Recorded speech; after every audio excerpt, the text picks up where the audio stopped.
রোজা বিভিন্ন প্রকারের হয়ে থাকে, যেমন ফরজ রোজা, মাহে রমজানের রোজা, কাজা রোজা, রমজানের কাজা রোজা, কারণ ছুটে গেলে তা পরে আদায় করতে হয়।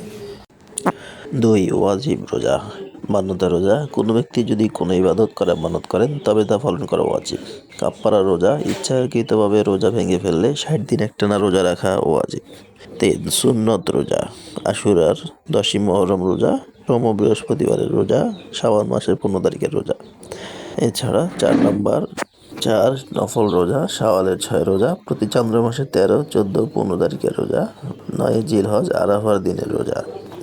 এছাড়া রয়েছে হারাম রোজা, যার মানে হলো এই দিনগুলোতে রোজা রাখা নিষিদ্ধ, যেমন ঈদের 2 দিন, ঈদুল ফিতর ও ঈদুল আজহা, জিলহজ মাসের 11, 12, 13 তারিখের রোজা। মাকরু রোজা, রোজার যে কারণে মাকরু হয়, স্বামীর অনুমতি ছাড়া স্ত্রীর নফল রোজা রাখা, টানা সারা বছর রোজা রাখা, সেহরি ও ইফতার ছাড়া রোজা রাখা, এগুলো মাকরু রোজা।